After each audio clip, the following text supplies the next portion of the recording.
Robyn. Hi, Vanessa. How are you? Good. How are you? I'm so happy to have you on. I know. I'm happy to be here. And one of the things I loved about you when I first met, you're one of those people that just has like this such a powerful presence. And I know that because of the work that you do, you kind of need to hone that and own that. And you're not afraid to really just show people that you own your power, you own your voice, and you own your message.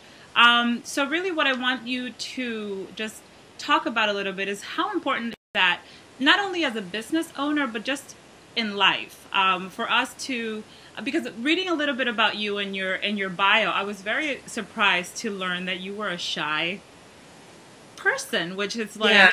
No, not Robyn. I know it doesn't compute sometimes, but not only was I shy, but that was my nickname. I mean, it's like I was trapped in the shy person for such a long time. It's like nobody knew my name for a while. They just called me shy. So I know that, shy is still in there somehow. But when I realized when I was in high school and I said, this doesn't feel good. I mean, it felt like a prison. And that's what I said, I got to get out of this. And one of the ways that I did that was to go and push myself to become an actor. Yeah. And I pushed myself to audition. I became an actor. And now I know the techniques, the skills that create a person who has a presence, like you're talking about. And I became and as shy, when I was being shy, I watched what was working, what wasn't working. So that's one of the reasons why I feel like I'm really good at what I do, is because I've spent so many years just observing what works and what doesn't work. Yeah. So I noticed who got attention, who got positive attention, who got negative attention, what kind of things they were doing in order for them to get the attention. And I observed and I learned and I started to recreate and I started to use it. And now I have it down. Doesn't mean that I'm always like so on, and it doesn't mean that I'm not shy. And I had the most amazing compliment the other day when I was helping with the pitch contest. Yeah.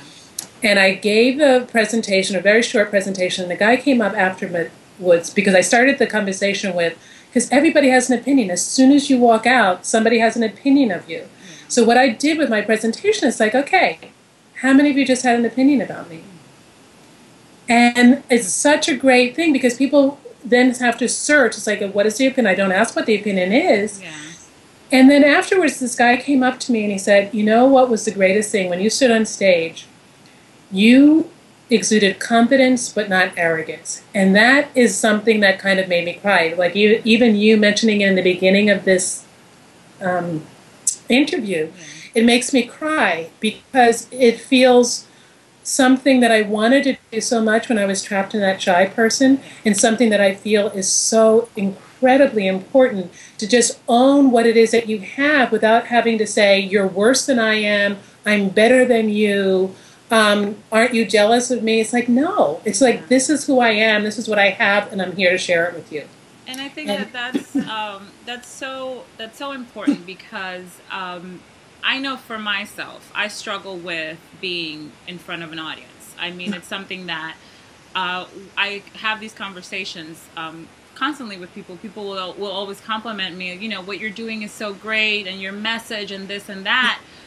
But I'm on video most of the time, and I'm by myself, and it's very comfortable for me. But if I have to stand in front of a group of people and talk about this, I feel like a deer in headlights, and it's not that I don't know the value of what I'm saying.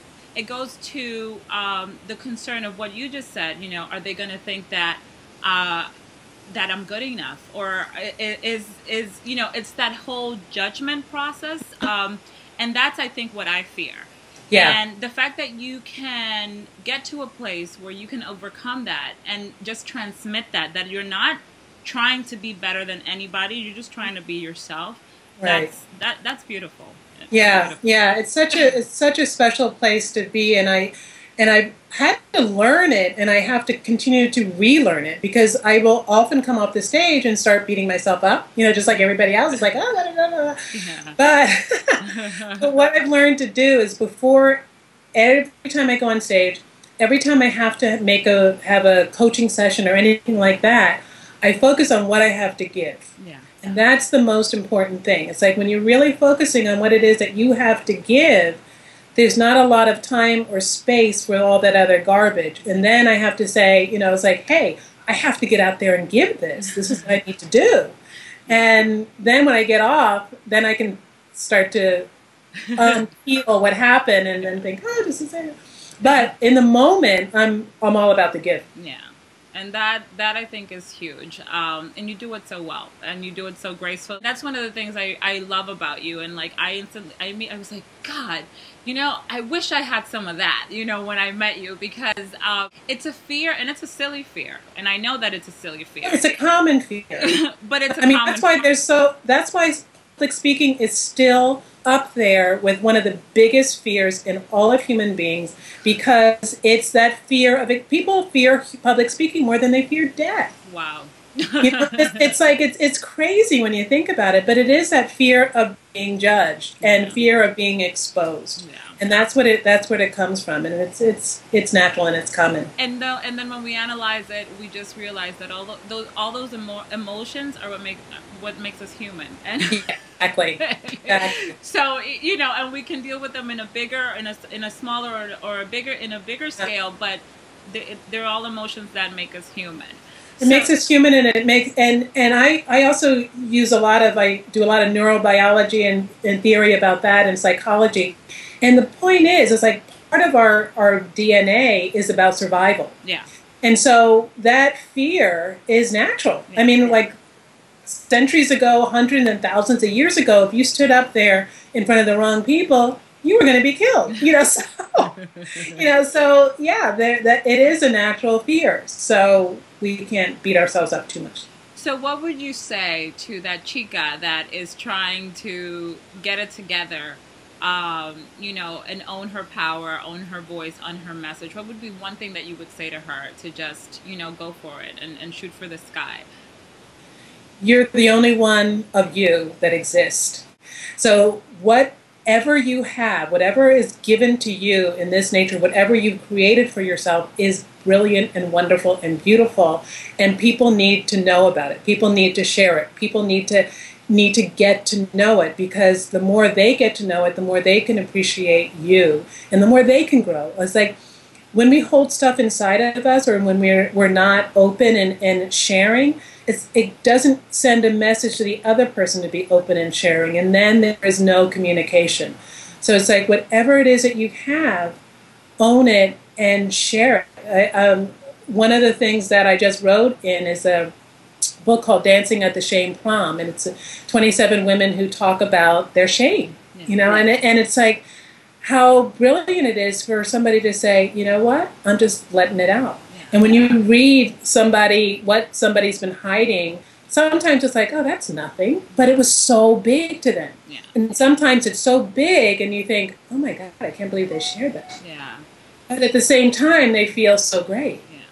Yeah. So there's nothing too minor for you to be shared. Robyn, what is the one thing that you care and are completely passionate about?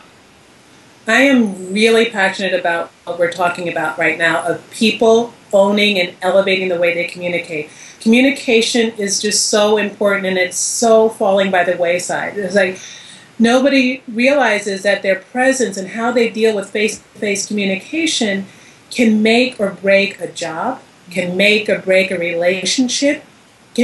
I've seen so many people just get in their own way by just not being strong enough, not being powerful enough, not engaging, not having the courage to engage the other person in a really authentic way, or just hiding or sitting on their light. One of my favorite songs is This Little Light of Mine, I'm Going to Let It Shine. Yeah. So I'm really passionate about helping people to shine.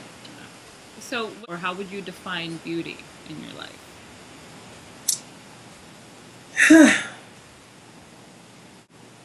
Beauty is giving, I think. It's like that's what I love. That's what I find the most beautiful, if somebody can really be giving. And it's hard, because I feel myself sometimes like there are people, there are things, there are situations where I'm not giving, and it doesn't feel good. It feels ugly. Yeah. And so, beauty is giving and and sharing and owning what it is that you are. Who are you inspired by, or what inspires you? I'm really inspired by multitaskers, people who don't settle, people who always strive. I was just reading an article about this guy. It was just so amazing. He lost both of the bottoms of his legs in a climbing accident when he was 17, and he was a C student at that time. And since then, he's gone on to develop and design prostheses that can work like the human leg. Wow. I mean, he went on to MIT, he went on to Harvard. I mean, I just feel like I'm inspired by people who don't let obstacles get them down, but strive to overcome them. You know, so there are so many people out there that do that, and those are the people that really speak to me and just never take no. And the last question is, when you're feeling down, that and you're questioning, like, what is my purpose, or what is it that I'm really doing? What gets you in that can-do attitude mode? What gets you, like, in that zone? Yeah, what gets me in that zone is when I think about the people that I work with. You know, so and I don't do it as often as I should, but sometimes I will go over in authentic testimonials that people say, write about me, or talk about how I've helped them or how I've changed their lives, and I think, wow, I have to keep doing this. Yeah. You know, it's like I can't not do this. Yeah. And then when I think of my son, I mean, wow, I created this amazing child. Yeah. And I want him to be proud of me. Yeah. Yeah. That's beautiful. That's beautiful. You have your book coming out. Yes. Yes. I just finished my book on presentation skills called Standing Ovation Presentations, published by Motivational Press. It talks about everything that you need to either develop your presence, to develop your voice, to develop your body language, and to develop a complete speech. Awesome. Thank you. Oh my God. You're, like I said, you are amazing.